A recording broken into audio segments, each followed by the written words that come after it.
Hello and welcome to the Rising Coaches Podcast. I'm your host, Brian Bender, and today's episode is brought to you in part by one of our favorite sponsors, Dr. Dish. Dr. Dish is by far the best shooting machine on the market, and if you want a discount off a new machine, just mention Rising Coaches and you'll save up to $300. For more information, visit drdishbasketball.com or visit one of their social media platforms at Dr. Dish B-Ball. Also, if you're not already a member and are interested in joining the largest coaching tree in basketball, visit risingcoaches.com to sign up today. You'll build genuine relationships with other coaches, have access to amazing content that will allow you to develop your craft, expand your network, and see job opportunities on our member site that are not posted anywhere else. For more information, visit risingcoaches.com. All right, today's special guest, we have Coach William Payne, currently the athletic director at WESC school up in Virginia. And he's also the founder and owner of College Basketball Process, an all-encompassing platform that helps educate basketball players and parents on the recruiting and college options they have for themselves. He's a former college coach as well as a former college player back in the day. He does a lot of great things, especially on the social media side, and very, very lucky to have him as one of our guests today. Coach, how you doing? I'm doing well. Thank you for having me. Well, thanks for taking the time again for being with us today, and share with us a little bit about your journey. I know your story has been really unique. You've bounced around to a lot of different places and done a lot of really impactful things and touched a lot of people's lives. Especially, the game of basketball has been good to you, and your passion for it screams in so many different levels and so many positive ways. Share with us a little bit about your basketball journey and how you got to where you are. My journey is a little unique even for coaches, right? So growing up, big diehard basketball fan, right? And I can go into the whole story where I feel like basketball saved my life. And I think that's literal, growing up in pretty rough neighborhoods, having as an outlet and whatnot. But I was actually a better football player than I was a basketball player, and had much better opportunities in terms of financial situations to play football at the collegiate level. Still wanted to play basketball. Blessed to have a mother who forced me into taking the better financial opportunities. But the reality was I got on campus, ended up playing Division I college football, kind of. I was on a roster for 1 year and got injured prior to the season, never played a single snap. It was at that time I realized that I wanted to try to pursue the basketball thing, came back home to Tennessee and played at a small school called Free Will Baptist. Went there and I did really well, had a good career. Everything was great as a player, pretty good shooter, decent college basketball player. But after that was over, I decided that, I wanted to coach. That's where my passion always was. And when I say that I got my start at a small college, even for small colleges, that's the truth. That's a true statement. I got my start at a very small school called Music City Christian College. That if you spend 30 minutes Googling, you might find remnants of the school. That's how small it was. And it's so small. I'll tell this story all the time. I one time, true story, I tried to schedule a sanctioned basketball game on an outside court. That's how bad our resources were. And we had a flooding issue one time in what you would call our gym. And I was literally working to try to sanction a basketball game on an outside court. I was there for several years, bounced around to a couple different schools for various reasons. A lot of the small schools that I was at closed due to finances. Finally started getting a long-term footing about 7 years ago in coaching. I was the coach at University of Cincinnati, Claremont in Ohio. Really got my footing there, and things were going really, really well for us. I decided to take another job at Miami University, Hamilton. And at this point, I'd already coached at 6 different schools. and it was just one of those situations where, again, finances, I've coached for 4 schools that are closed now. And so it's just been a really, really, unfortunate for those institutions that closed. But as I said, got my footing at UC Claremont, really started growing in the profession. Went across town, took a job at Miami University, Hamilton, had some really good success there. And I thought, and I'd said for a long time that was kind of the place, the level where I wanted to be. That was where my bread was truly buttered as a coach, as a recruiter. A lot of times we struggle, being honest with ourselves, what a good fit is. and really wanted to be there. I'd told people, anybody that would listen for years, that, hey, if that job comes open, I'm taking it. I'm going to get it, and I'm going to roll with it. And a lot of good things were happening there, and so had some good success. And one of the things I like to talk about with that is when everything kind of shut down with COVID. I got to toot this. This is a good little asterisk, Bender. You'll really like this stat. I don't know if you've seen it before or not, but there were only 2 teams in the whole country that were actually champions that year that got to play their tournament before everything shut down, and we were one of them. All the other levels, they didn't get to play their tournaments. And so, there's a little asterisk by that year, but there were 2 champions, and we were one of them. The other one is, I think it was New Hampshire Technical Institute in the USCAA Division II. And so I always feel like I got a little piece of history with basketball because of that. And so I don't know. I think it's kind of cool, and had no intentions of leaving. And I've told this story to anybody who will listen. I went out there and I recruited a group of young men to come in the next season after our championship that I believe was the most talented team I've ever remotely put together. And then a series of unfortunate events occurred with COVID, numerous other situations, and I had to make a very tough decision to walk away. I wasn't sure if there was going to be a season or if there was going to be a team anymore. Multiple teams at that level had folded permanently, not just temporarily, but permanently. And I had an opportunity to go to the JUCO level, and I took a position in New York, upstate New York, at it's one of the SUNY schools, SUNY Adirondack, just north of Albany. Same kind of thing. Everything was rolling, great recruiting classes. Everything was really coming together. And then we were presented with a really difficult life decision.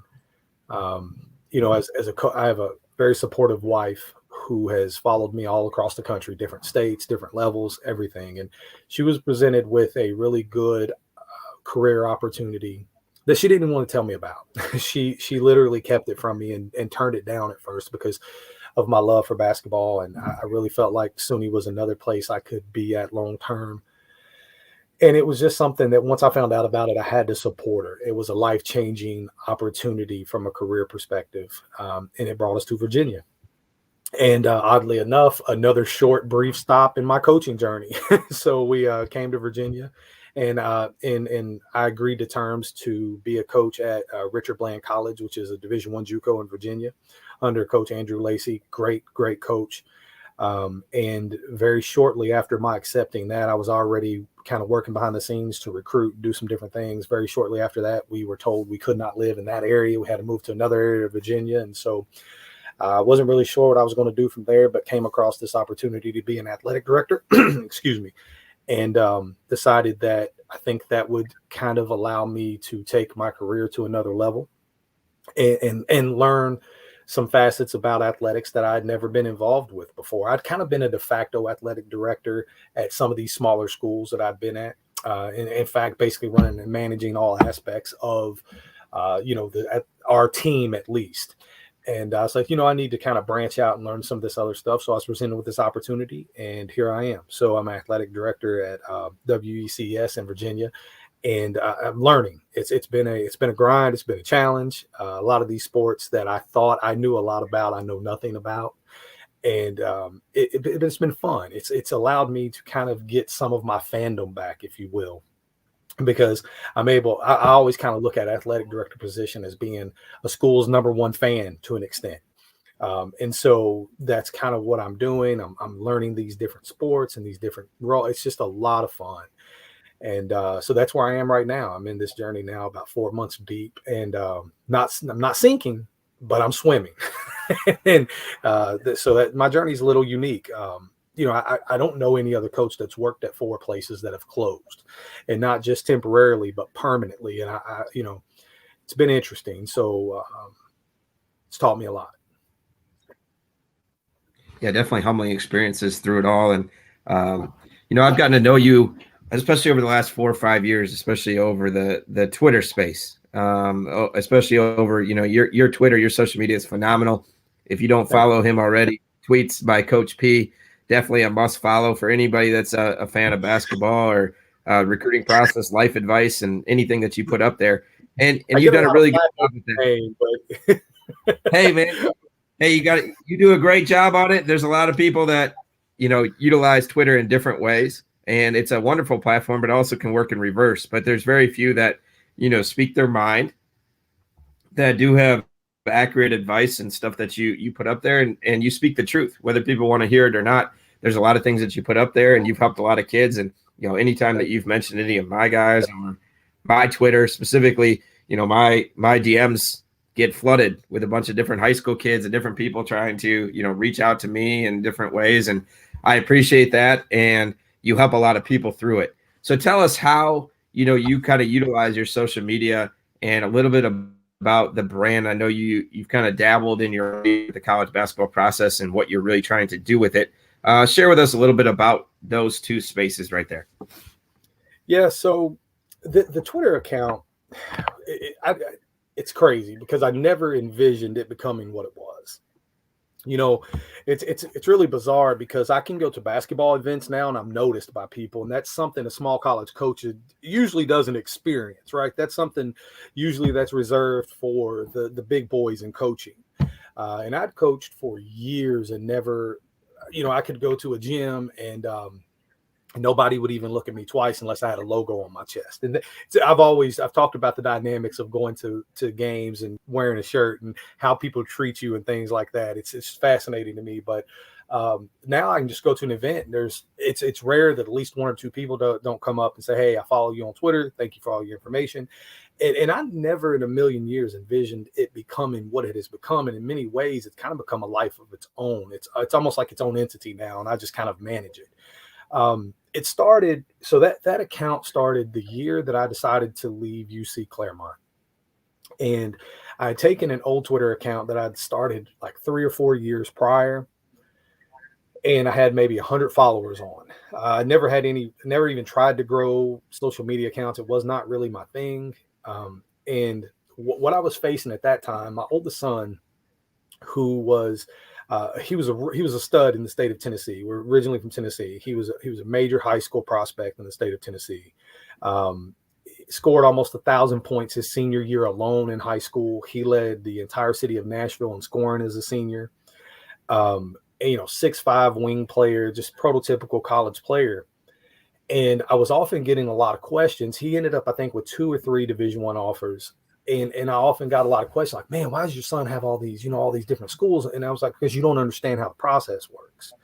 And I was like, you just don't understand how difficult it is to truly get genuine, good offers. And it was through his journey that I kind of decided that I was going to try to teach, right? And I remember the day that I started, well, I didn't start the account back up, but I logged back into the account. I was eating breakfast with a coaching friend, and I wrote 3 things down on a napkin while we were eating.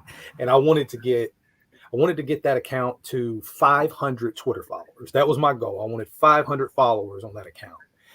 I wanted to help one person get into college. And I wanted to be able to say that I had, quantitatively taught one person the process, or at least how to navigate the process of college basketball, recruiting cycle rather. And here we are, man. We've hit across all of our social media platforms. We're well over 50,000 followers. I quit counting the number of people. A couple years back, I had some interns who were actually counting coaches who had reached out or players who had confirmed with us that they were going to college through our Twitter threads or through our assistants or whatever. And it's well over 1,000. I mean, we quit counting at 900 and something, and that was like 2 years ago when we quit keeping track of that. So we're well over 1,000 kids that we've at least in some facet either made the connection directly or indirectly, or actually had our hands involved with helping them get to college. And it was really born out of my son's journey and trying to teach people how great the opportunities are that exist outside of Division I. I'm innately a small college guy.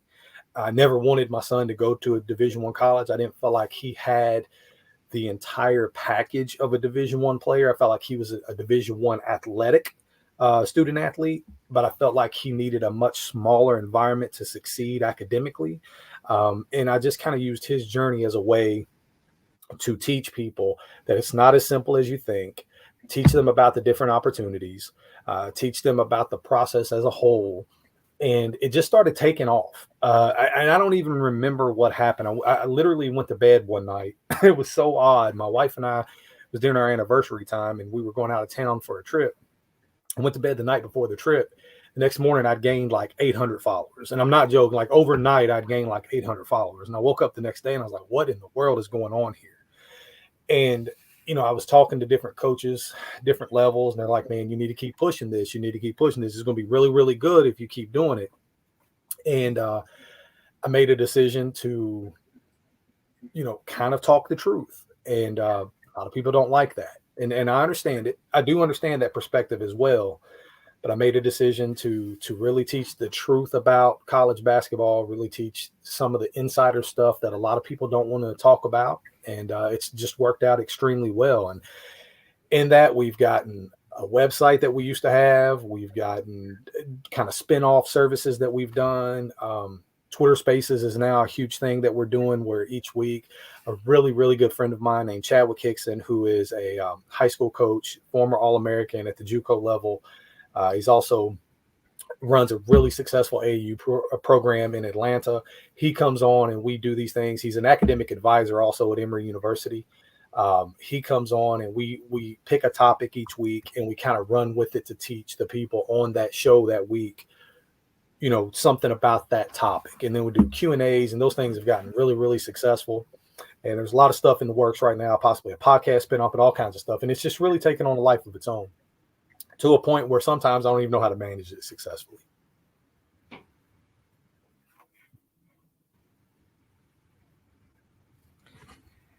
You still there? Yep, I'm here. No, I'm here. Yeah, you've done, like I said before, you've done a phenomenal job with the Twitter, I say space, but now it's Twitter Spaces is this whole new beast and animal that you're one of the first to kind of explore it in a different way. And things are constantly changing on social media, and you've done a really good job of staying up with the times and utilizing the platform to find the good in it.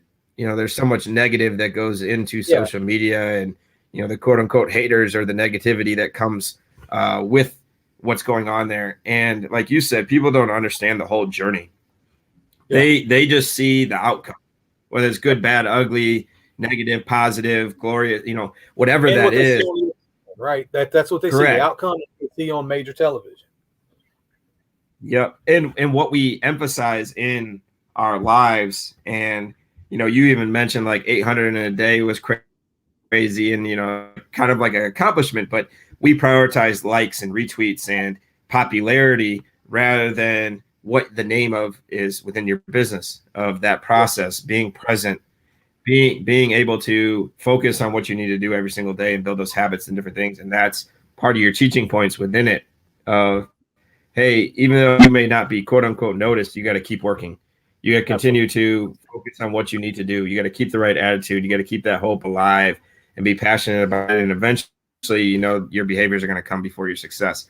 And I think that's kind of the motive behind a lot of the stuff that you do. And I think it's really important and impactful that we have people like you in our community that are speaking the truth, that are giving people an opportunity that they may not have otherwise.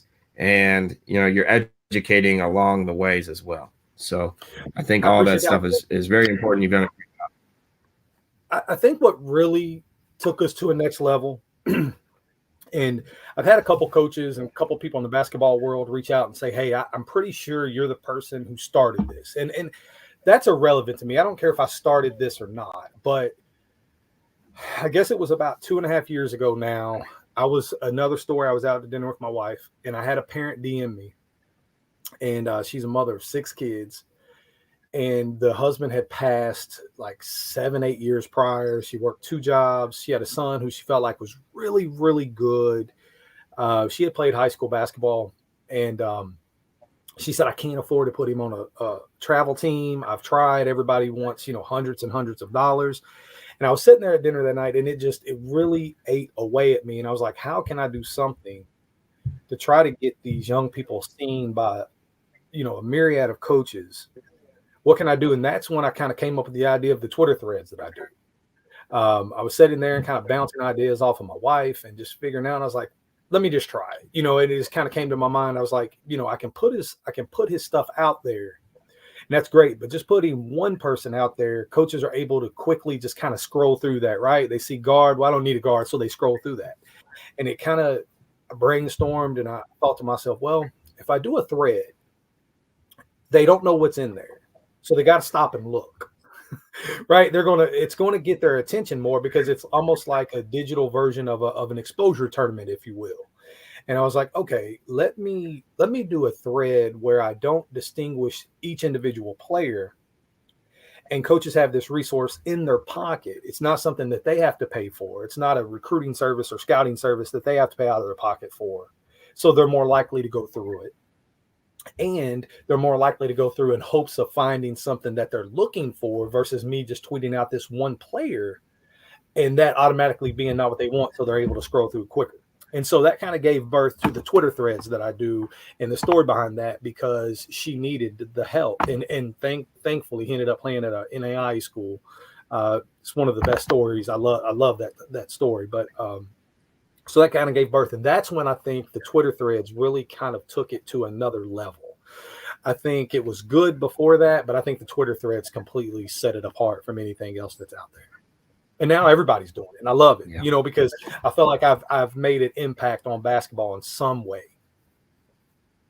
Yep, you help change the game. You help change the game in some capacity. Now, having done this, for a few years, besides awareness, what is one mistake that players are making in the recruiting process, and maybe on the flip end, what is one mistake that the coaches are making that you've noticed, having helped a lot of people and communicating with a lot of people on both sides? So for me, and I'm just one person, so if you ask 100 coaches this, you may get 75 different answers, right? Even if you ask them just this one question. For me, I think coaches, I'll start with coaches. I think I'm seeing too many coaches get caught up in not trusting their ability to evaluate players. And I think that it's truly hurting a lot of young coaches in this process, because one of the first questions, and this is a topic we're going to cover, the dreaded question, well, who else is recruiting? Right. and I'm going to use him because he tells me I can use his name. I have a really good friend that coaches at an NAI school. His name is Kevin Easley, coaches at Life University, NAI level in Atlanta. And he and I butt heads on this all the time. He and I talk about this exact question all the time, and we have two different schools of thought on it. And neither of us are right nor wrong. It's just a different way of looking at it. So Kevin says that he asked that question, and that I should know this better than anybody. Being at a small school, your resources are often limited. And he wants to know who's involved with a young person, so he knows whether or not to use his resources, his limited resources at that, on that young person. Because if that young person has Georgia Tech, there's no reason in his eyes to recruit that kid, right? Being in Atlanta, I just use that as an example. For me, I think a lot of his reasoning is absolutely correct, but I don't think that's why most people do it. I think most young coaches do it because they want validation of their own opinions.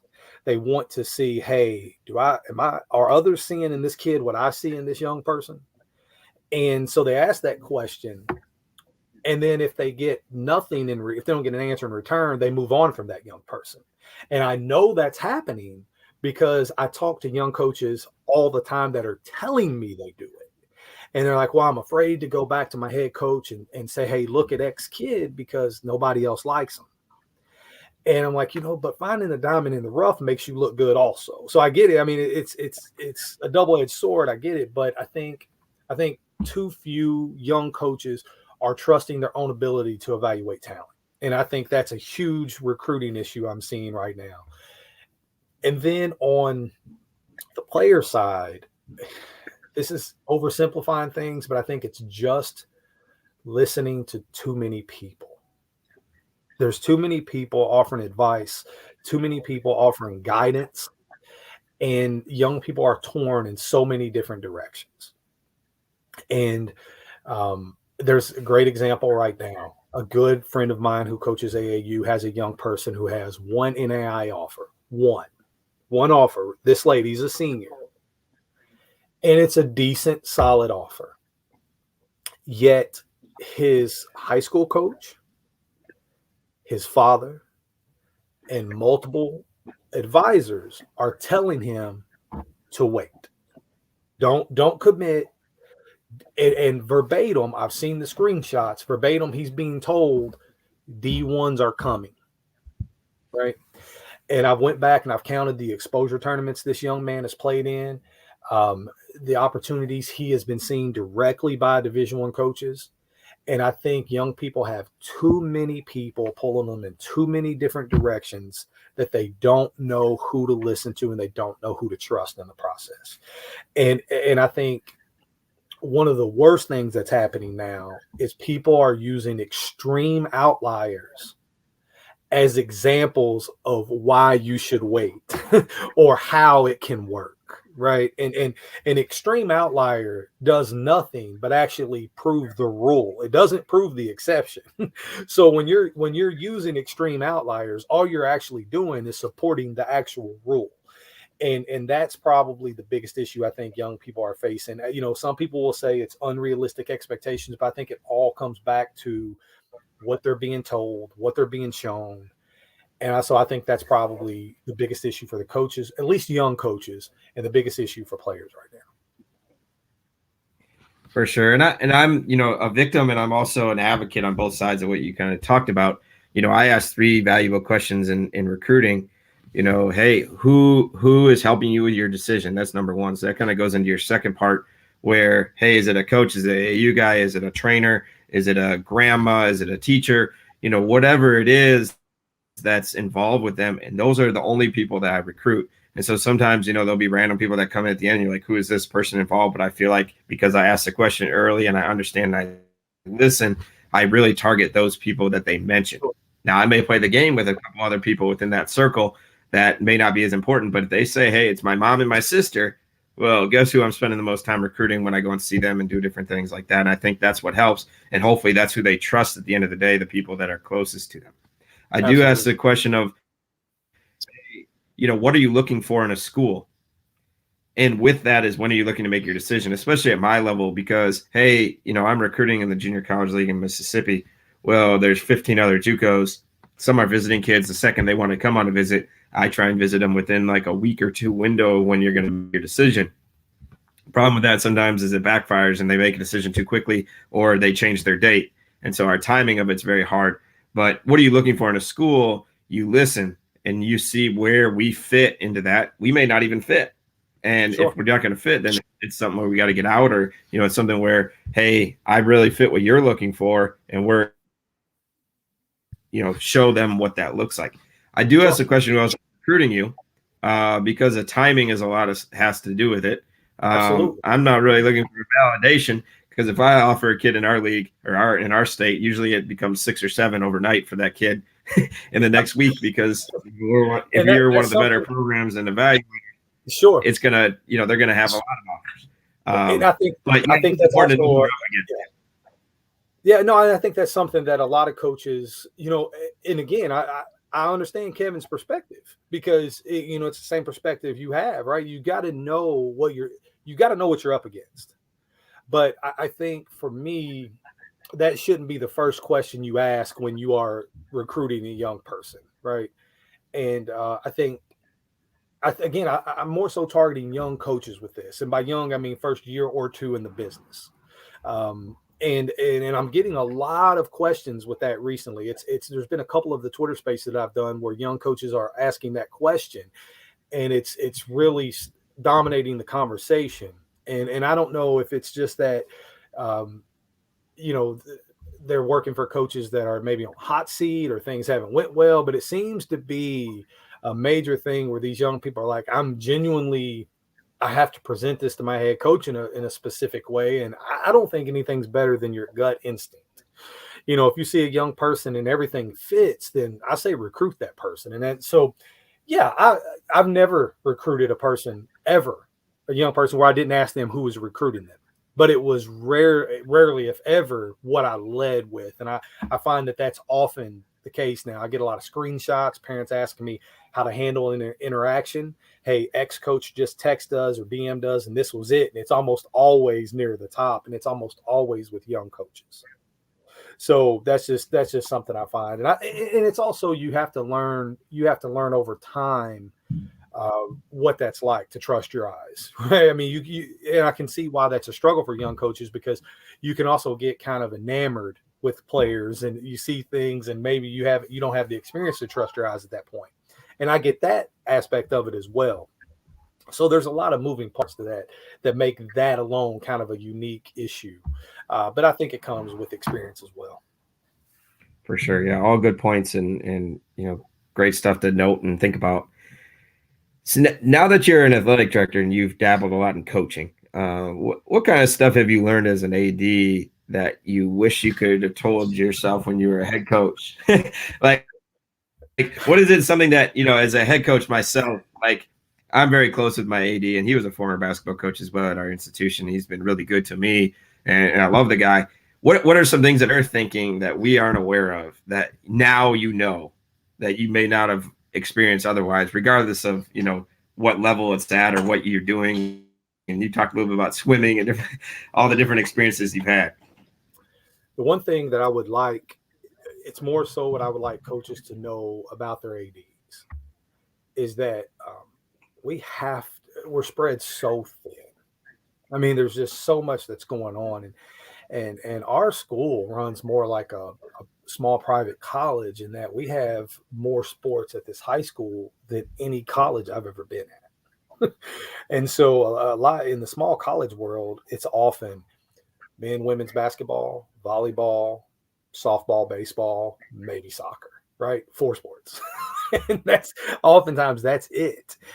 Sure, there's other things at other places, but I think that coaches need to understand that athletic directors are spread extremely thin, in that they are taking on everything they're taking on for your program, they're taking on for every program, right?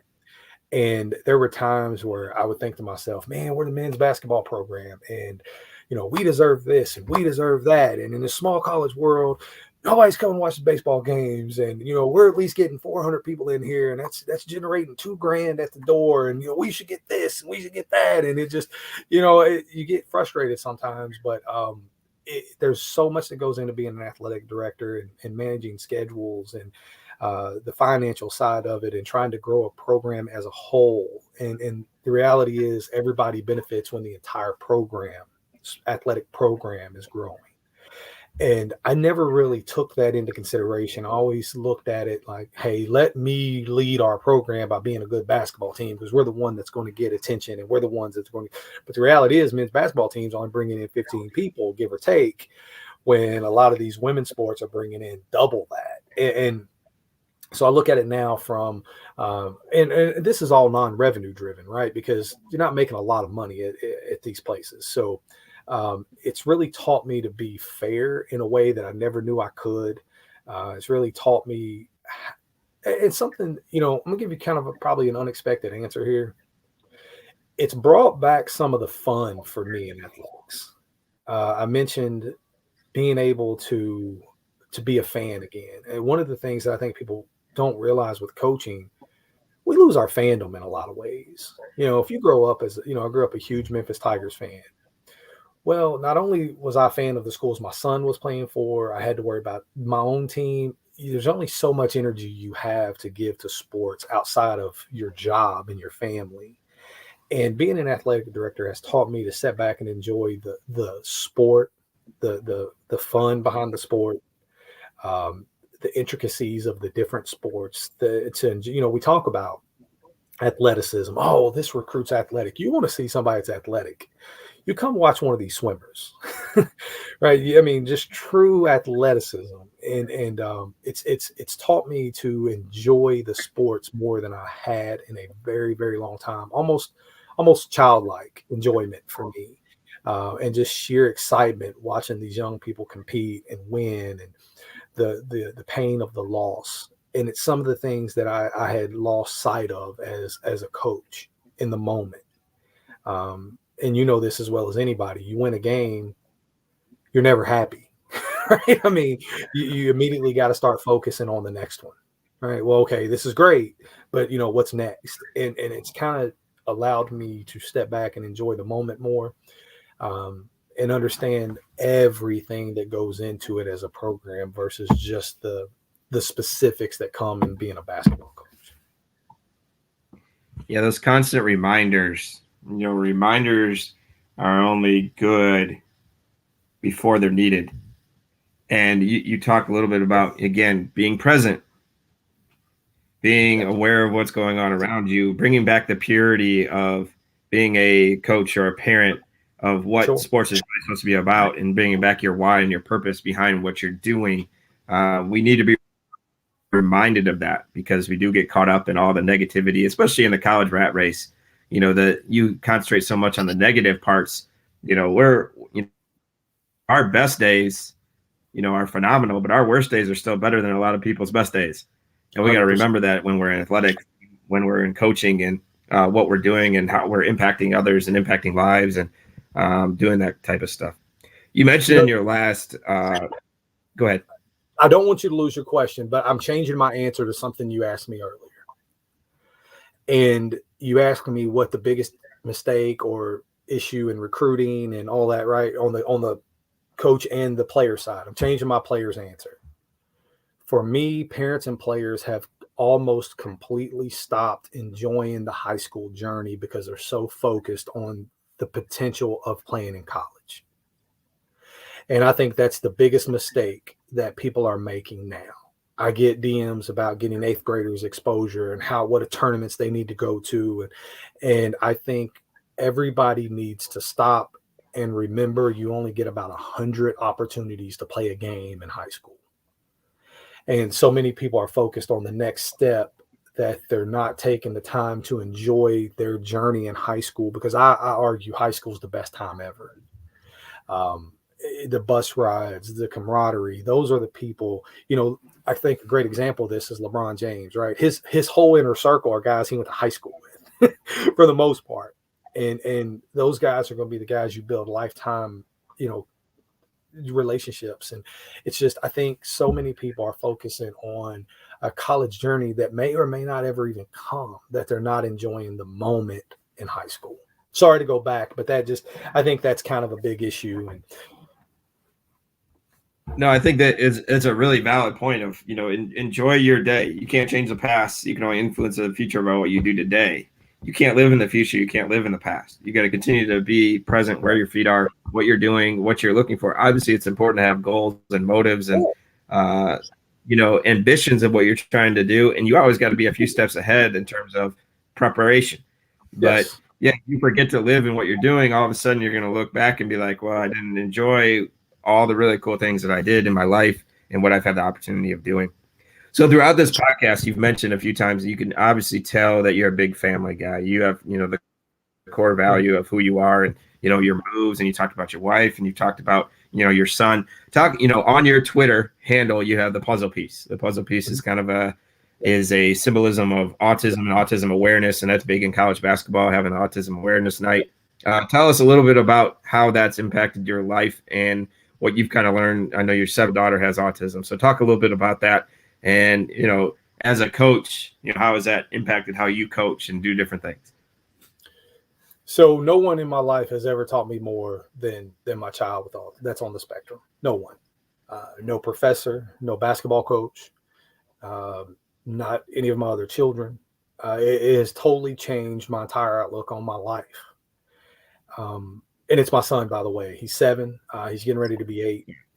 And, he is just everything about parenting a child on the autism spectrum is different. I brought in the parenting, an approach from basketball, right? Do what I say, do it how I say it, and we're going to be fine. And I'd coached that way. I'd parented that way. I'd done everything that way. And now that does not work, right? I have to be far more understanding. It has just changed everything about my willingness to be compassionate and try to see something from another person's perspective. Because on the autism spectrum, the biggest issue is a lot of times it's just comprehension is different. And truly trying to see why people see things the way they do. And I'll even credit my son with I've made in-game changes, something I used to never do before, and this was horrible. This was horrible of me. I didn't take player feedback serious enough, right? And I now do that much more than I ever did before. I've gotten to a point where I name a captain. I name that captain for a reason, and I can give an example. When I was at Hamilton, we were in just a tight game, and I think it was with Penn State Fayette. We were in just a white knuckle tight back and forth contest, and I called a timeout and brought the players in, and I had my captain pulled aside, and I was talking to him for a minute, and I told him to do this. He said, "Coach, that's not going to work." He said, he said, "Listen to me, I'm out there. You're not seeing it from this angle." And I looked at him, I said, "Tell me real quick why you think that's going to work." Right. And when he looked at me and told me, I said, "Let's ride with it. I'm trusting you." Right. I'm trusting you. You're out there in the moment. And he knocked down the game winner. True story. Knocked down the game winner on that. And so I think my being a parent of a child on the spectrum has allowed me that growth to be able to listen to others, take their viewpoint and their perspective, and truly value it more than I ever would before. It's also why I'm not coaching now. Because I made the decision. I would like to say that it was simply because I have a son who's a senior going through this recruiting process. And yes, I wanted to be there. But the reality is I'd been spending a lot of time away from my youngest son, and in a huge transitional move from one state to another, I made the decision, hey, I'm going to sit here with him more. I'm going to be around him more to make sure that his transition is easier, make sure that everything goes smoother for him. Because even after I was had to turn down the Richard Bland job, I was still offered some other stuff here locally. And I was like, you know what, I'm going to be at home a little more, take him with me more often. It's really interesting. And what's so fascinating about autism is it can look so very different from one person to the next, how it affects them, what their life is like. But the one thing he's done more than any, and I'd like to share a quick story with you, if you don't mind. The one thing he's taught me more than anything is to quit caring about what other people think. My wife just dyed his hair blue. I've posted it on Twitter, right? He's got literally like Kentucky blue hair. And I was like, "What are you doing? Why are you dyeing his hair?" And she's like, "Because that's what he wanted, and it made him smile." And there's a quick story I've shared before, and I'm going to try really hard not to cry when I tell you this. It's like 2 minutes. But one of the things that when he was really young, I found myself doing was apologizing for him a lot. And if he was loud in a store, or he would not eat on a plate for like 3 years. He would not do it. So when we went out to a restaurant, I'd have to carry Lysol wipes so I could wipe the table down, because he wasn't going to eat his food on the plate. He would dump his food off, right? And we were out at a store one day, and one of the things he's always enjoyed doing is going to a store and just looking at toys. Sometimes he won't even pick them up. He just wants to look at them and touch them and just do those things. And we were out at the store one day, and he had a truck. It was a fire truck he had picked up off the shelf.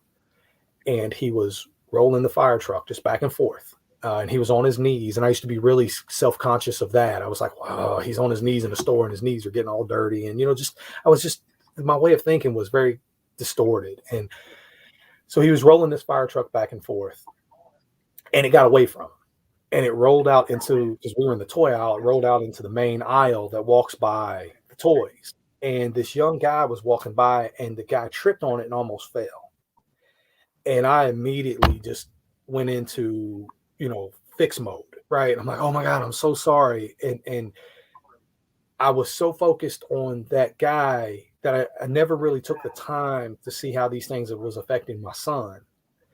And that guy, he couldn't have been more than 20, 21 years old, something like that. And he looked at me.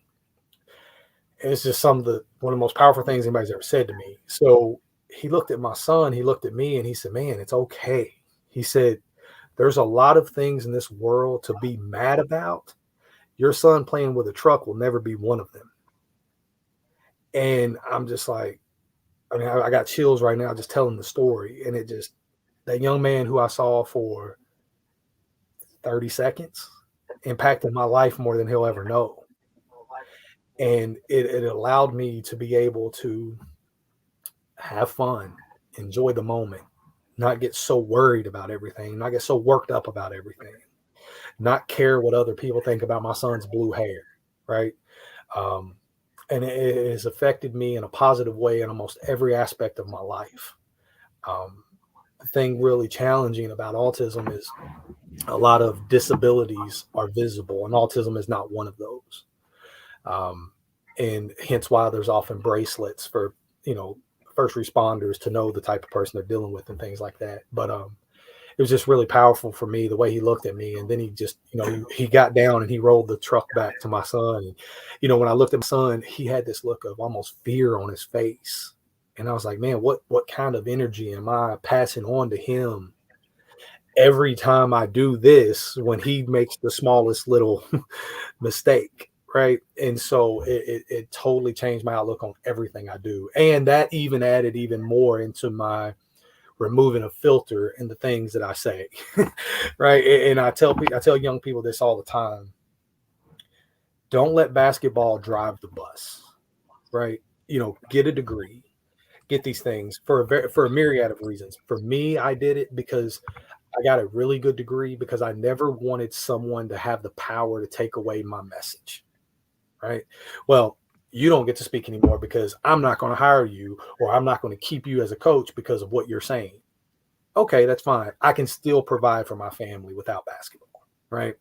And so that's what I wanted to do, was always have a good plan B in place. And that's what I tell these young people: make sure you're choosing a degree wisely. Make sure that you're choosing a place that fits you. And when I say fit, I'm not talking about the basketball program. That, you know, that's important as well.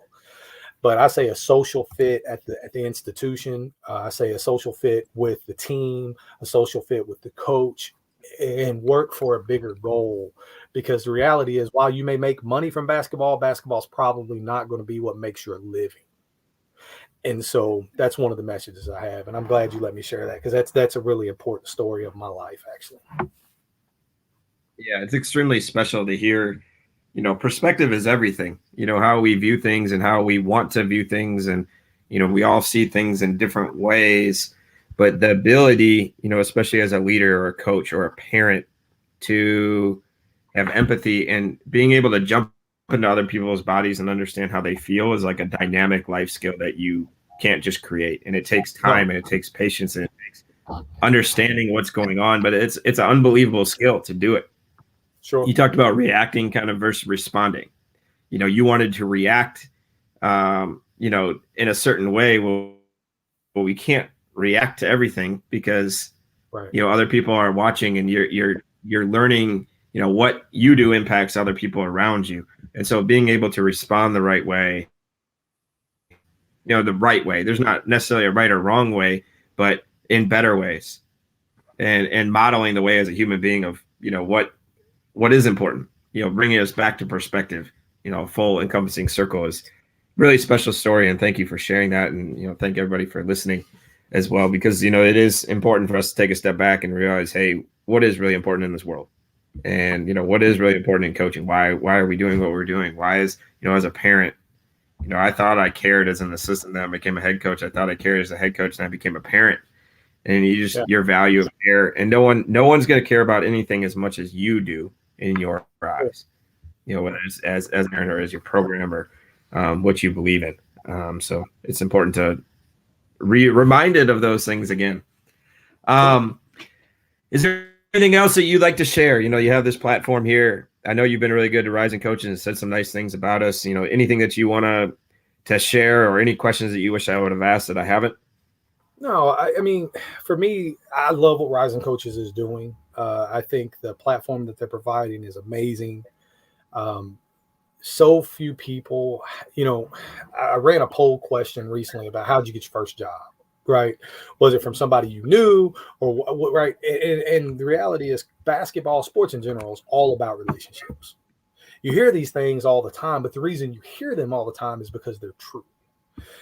Basketball is all about relationships, every single aspect of it, from the top to the bottom. There's no part of basketball or sports in general that's not about relationships.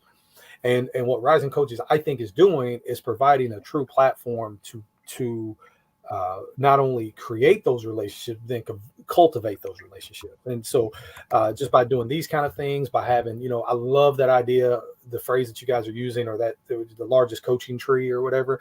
I love that. I think that's amazing. And so I think people need to kind of understand what they're doing. And I love it. I love what you do in general.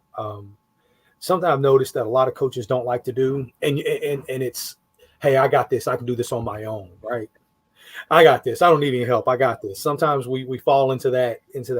You're like, look, can you help me retweet this? Can you do this? And I love that humbleness from you as a coach, doing what you have to do to be able to ensure as many people as possible are giving your players an opportunity to be seen and looked at. And I just love that about you in general. I love everything you guys are doing. I think you did a great job with the questions. The only thing that I would like to add is just for the people that listen, the players, the coaches, and by coaches I mean AAU and high school coaches and recruits. I say it almost every day. Don't miss out on an opportunity that could change your life because you have tunnel vision for something that may not ever come. People think that I'm anti D1. Look, I could sit here and talk to you about D1 basketball for the next 10 hours and never get tired of it, right? But the reality is there's hundreds and thousands of people who are going to talk to you about Division I basketball, right? How many people are going to take the time to talk to you about an NCCAA team that's really solid, making a run in the second half at, a Division II championship, and why they're, but the reality is there's more people that could be affected by that team personally than have the opportunity to be affected by Duke or Baylor this year or next year. And so that's why I just don't want people to have such tunnel vision that they lose out on lifetime opportunities. And I think there's a contingency out there that believe that it doesn't happen as often as it does. And if anything, it happens more than people realize it does. It happens more than it's reported. Young people who just lose out on all their opportunities because they had such tunnel vision. And so that's the only thing else I want to say is don't lose out on opportunities. If somebody's contacting you, they're showing an interest, then that means they're truly trying to invest in you. And the old analogy I use all the time, some people like it, some people don't, the dating analogy or the job analogy, right? If you've let your presence be known, you're trying to date somebody and they don't respond to you, I'm moving on. Or if you put in a job application and you call them back, hey, HR, did you get my application? Yeah, we're going through applications now. Great. You don't hear anything in a couple of weeks. You call back one more time. Hey, did you get my application? Yeah, we're still looking at it. Sooner or later, you get the point, right? And so I don't know why we don't teach that to our young people in the college process, because it's the exact same thing, right? They know who you are. They've seen you. They're not calling you. Move on to the next thing. There's no harm in that. So that's the last thing I'd like to say. Yeah, it's very clear. Coaches are very intentional in what they're trying to do. And if they are not responsive, that's probably not a good thing. And then the same thing on the other side. As a coach, if they're not responsive, maybe it's a phone, maybe, one or two things. But at the end of the day, like, you got to have the understanding and awareness of when to move on. It's just as important, learning who you can't get is just as important as who you can get. 100%. And I think that's really important. I really appreciate you saying the stuff about rising coaches. Our core values of development, community, relationships, like you hit it on the head. Continuing to invest in your craft and getting better and doing different things, but having that community and that relationships, to have people that have your back, people that invest in you and want you to be great. We need as many people as like that in, not just rising coaches, but people in general. And that's what you provide. And that's what makes you so special, is you have people's back and you don't want anything in return. And the more you do that and the more you give, you're going to get more in return just by giving. And, that humility aspect of who you are. I believe in what you guys do so much that I'll publicly say this. I'm going to become a member of Rising Coaches, not because I even feel like I need the coaching tree aspect of it. It's just the fact that the family aspect of it, right? It's gaining new connections. And I tell people all the time, it's my number one message in the Twitter spaces above everything else. My number one message is follow people, connect with the people in these rooms, grow your network. I think it's one of the three things that's not taught to young people enough: growing your network. And not just for personal gain, but because having a network is a great thing. And so I have no qualms about publicly saying it. I love it. I think it's a great organization. I fully support it 100%. That's awesome. And yeah, having those relationships is important, and knowing people is important, but having an authentic relationship with them is even more important to that. And going back on that, then you're not afraid. You can never be afraid to ask for help.